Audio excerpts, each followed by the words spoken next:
All right, guys, we I'm very just interested to finished know. watching Kooman Jeethu Joseph new film, starring Asif Ali, and okay, let's talk about it. Spoilers, Chechi, what do you think? I asked you first, but okay, I'll go first. The way it started, so yeah, so you couldn't really guess what the story, like what shape the story is going to take, because the way it started, you would think that okay, it's essentially about only Asif Ali, his character Giri, and what he's going to go through, because the first half was completely about that, okay, his Yeah, habits and all, and how he's not able to resist stealing, and he becomes addicted to that.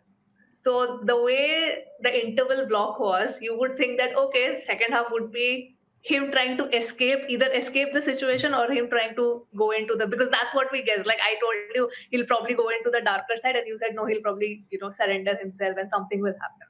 Then it turns into a murder investigation because he's like totally guilty. He feels guilty that okay, he was the one, the guy who saw him last, and then he doesn't know somebody's following him, somebody seen Asif Ali.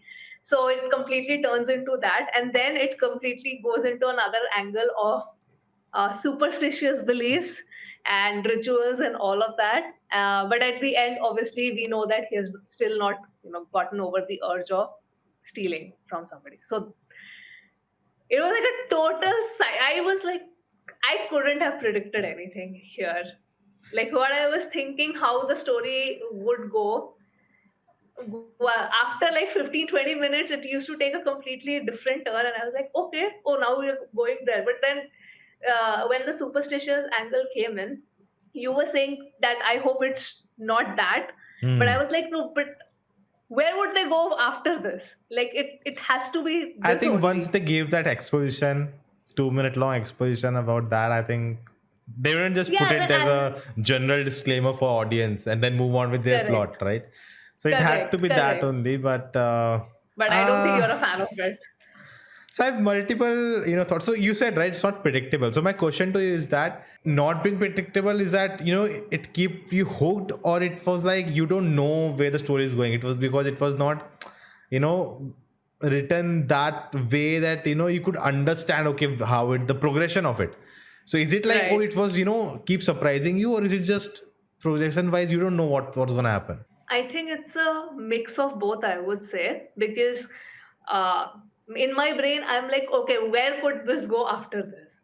I mean, what possibly could they throw towards us as an audience that we are not predicting? So I think my brain was working in that, because usually what happens is that uh, when you are doing a murder investigation, the initial thought as a viewer I have is that who is behind all of this? Who is behind all of this? And then you look for clues where you find that okay, it could be this person, that person. The writer or the director leaves certain clues. But here, I think it was more of where the story is going to go, because I think at one point I completely forgot and I stopped caring about who did the murders. Yeah. Then when they introduce that superstition angle and all of that, the thought of who has committed the murder, because I was really engrossed when Asif Ali was investigating. Okay, this could be the person. What he's investigating the previous cases and all of that. So at till that point of time, I was like, okay, who could be the murderer? What is the motive? But once you kind of know the motive, because you were still hoping that that is not the motive, like the that That's superstitious like a and the black diversion magic from the angle. real thing. Correct. But in my head, I was like, okay, this makes sense, because after this, I don't know if they come up with something very, very unpredictable, that's fine. But I think, yeah, this is the motive, because, everybody was going to do a ritual, a puja. I was like, okay, this seems like the motive. And I completely forgot that who is the murderer after that, after one point. So I think it was the factor of not knowing what is going to happen next. Uh, that was more weighing more than okay, who is the murderer, like who done it. That was not the factor in my head. What about you? Okay. So I just want to let you know, as no, we did a whole live watch along of this on the second channel. You can watch it there, and this is our spoiler discussion, and we're actually having a chat, and they're giving us a lot of clues and things. So I'll read that, but before that, I just want to share my thoughts without knowing all those details people are Hmm. sharing. So see what Okay. I felt, right? Like you build a film, right, and you establish something, that the first, that suicide thing. So there was something is wrong, then you go somewhere else that he's becoming a thief. And that is such a fascinating concept. You're taking the hero's Correct. journey and giving it a twist, and that's so interesting till the interval. Right. And then after the interval again you give a twist or something else is going on. Right. And then suddenly you don't know where to take this, and it's like, okay, there's a killer, so he's trying to find the killer. So now your expectation is it's someone close by, someone there, in front of you.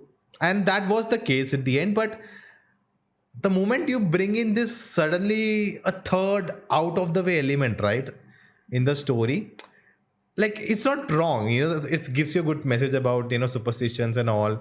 It happens. People are talking about a real incident, that newspaper clipping has come out, it's inspired from that. So I get that, but it is such a, you are going on a highway and suddenly you take a turn, and I don't know, like, that has no, I was not promised that.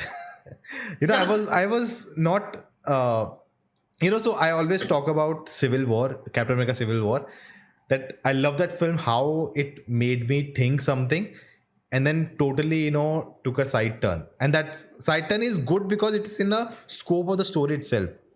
Then at the end, Zemo is not going to, I was thinking, oh, he's going to go there and, all the 6 remaining Winter Soldiers, he's going to, raise them up, super soldiers, and then we'll have an epic climax battle. And suddenly when we reach here with the characters, I'm surprised, oh shit. Yeah, he killed them. He killed them. It's just within them. Just imagine in that scene, all 6 were there, and Thanos comes in, and there's some other twist happening. So that's what I'm saying. This narrative of the black magic thing, right? Like, it came out of like an external character we just didn't care about, and then it connected to. And I don't know. I just maybe have to think more about it. I just felt it a bit problematic with transgender.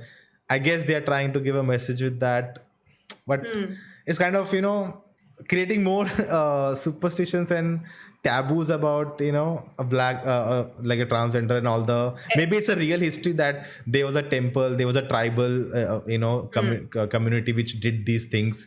It came from Tibet. So I'm not sure how true is that, but it kind of shows them in a bad light, which I'm not still, I just watched the movie, so I'm still trying to process it. No, I understand. These are just first initial thoughts. These things, and then the climax is not, fascinating. Like, what will happen? He's not gonna die. The stakes are gone. It's like, they're gonna trap him. Now we were predicting they'll put the thing on him now, and she will die, or like, they're running around. Like, it doesn't add anything. I'm just waiting, things to fall in place.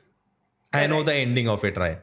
And then at the end he's still stealing. That stealing part, right? That's a movie I want. Like, that's a potential, like, that's something new, clever. What now? And then you take him on a journey to make him a hero out of it. So it just didn't gel well with me, the ending. Yeah, I understand your point. I think when you talk about stakes, that I agree with you completely. Like, because when Manohar says that, okay, Giri is very close to me, please help him out, to that priest.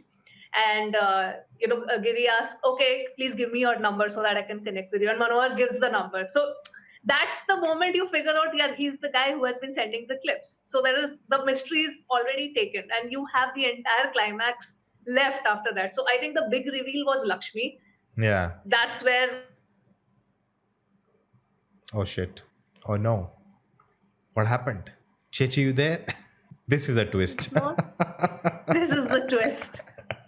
The connection. You were saying that climax we knew, predictable, that we already got the reveal. Yeah, so I think and her reveal was like her reveal was the main thing that probably we were not suspecting, because she's the damsel in distress, as we suggested. But the thing is that is supposed to make us feel the shock.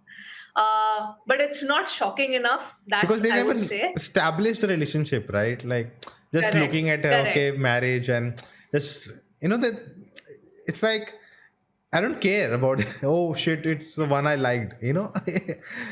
It's nothing, that sort of a thing. But let's go through the chat. They have a lot of things to say.